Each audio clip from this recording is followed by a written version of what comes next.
Hi there! So I am here with my 3-month update using Retin A, or generic tretinoin as it's known. I am using the 0.025% in the cream formulation. I started this around July. I did an initial video about starting that. I think it was after about the first week of use. Then I did a 6-week update, and so now I'm here with my 3-month update, which will most likely be my final video until I decide to increase strength, and I will talk about that here in a minute. But let me just give you a quick recap on the things that I mentioned in earlier videos. In case you haven't seen those, I'll go through them quickly.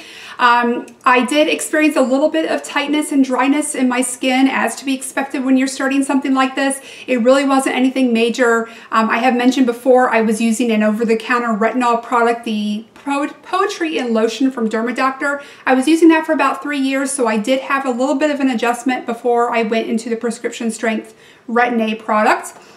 I did, after a couple weeks, have a major breakout on my skin. I had a whole lot of things going on at once, which was definitely not typical for me. My acne's always been pretty mild and usually just a couple things going on at once, so that was a little unsettling at first, but that did pass. I had talked about I wasn't sure if it was the moisturizer I was using, if it was purging from the normal Retin A exfoliation process, my skin getting used to that, or if it was the formulation of the cream itself, being that it was a cream and not the gel version. I have since been convinced that it was just the normal purging process as my skin was adjusting to the Retin A cream. I really don't feel like it was the moisturizer I was using at all. I think it was just a part of the process, because after about a week that cleared up and it's never happened since. And in fact, my acne breakouts have gotten very few and far between. I very seldom have anything major going on my face, and the little blemishes and things that do appear go away very quickly, and often don't even require a spot treatment anymore. Often I would use the Mario Badescu drying lotion, which I have found to be the best spot treatment for me, and I don't really find myself reaching for that very often anymore. Things just seem to be not that severe and sort of go away on their own. My skin is much smoother in texture, my pores appear much smaller, and overall I'm just really happy with the results from this. I actually had a woman the other day compliment me on my skin and said it almost appeared poreless. And while that isn't true at all, as you can see, it was a very nice compliment, and I typically would not have anyone, comment on my skin at all, so it was just really nice to feel like that maybe somebody was noticing that there was a difference in my skin. It certainly made me feel good, so that was nice to hear. I am still getting a little bit dry and flaky at times, and again, that's sort of few and far between also. When I do get the dryness, it's right around my mouth, sometimes a little bit on the end of my nose, but I think that has more to do with allergies, because I blow my nose a lot from, runny allergy nose and things. But right around here is where I will get any dryness and flaking if I do. And what I will usually do is just not use my Retin A cream for a night, or I'll put it on the other parts of my face, like my forehead and my cheeks, and just avoid that area, and maybe apply a little bit more of my moisturizer. My favorite is the Dermalogica Active Moist. I've been using that for quite a while now, and I really love it. I thought in the beginning I was probably going to need a heavier moisturizer, and now I just don't feel like that's going to be the case. My Active Moist seems to be fine, and if I do get a little dry and flaky, I just apply a little bit more of that. That just seems to have worked out well for me. And how I do that at night is I usually take a bath or a shower.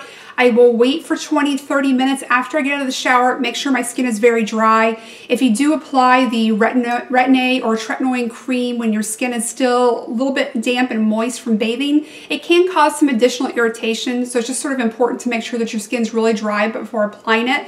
So I give it that 20 to 30 minutes after bathing. Sometimes I use my hairdryer in the cool setting to kind of speed that along a little bit too. That might be a tip for you if you're trying to get your skin to dry off a little bit faster.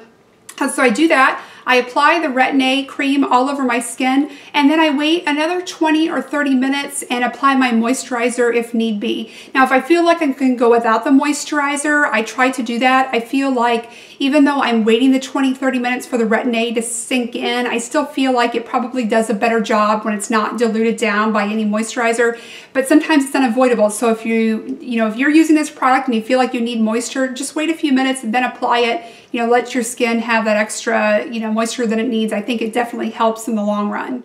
Now, I've also mentioned in previous videos that I was thinking about bumping up to a higher strength prescription. I'm using the 0.025%, and I was considering talking with my doctor about moving up to the 0.05%.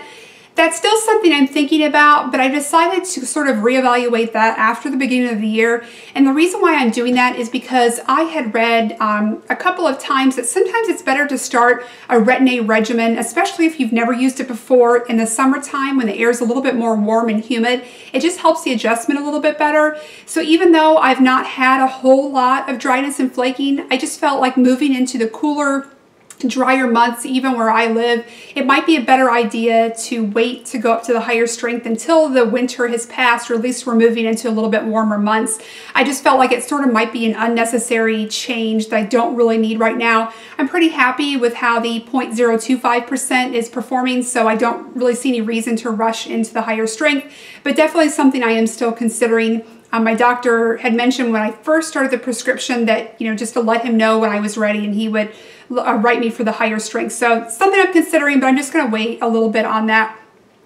And again, I think this will probably be my last update because things are going really well. It's just sort of smooth sailing now. My skin seems to be really happy. I don't think I'm having any more of those rough patches of, the breakouts and the flaking and the different things like that. It just seems like the skin has adjusted really well to it, and it's just happy now, and I'm happy that I'm seeing improvement.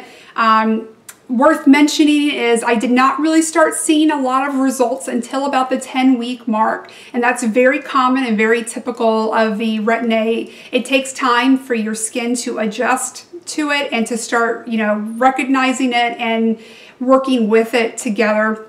And so I definitely I think it was about the 9-10 week mark for me. It almost seemed like it was overnight. I'm like, wow, it's finally happening. My skin looks better.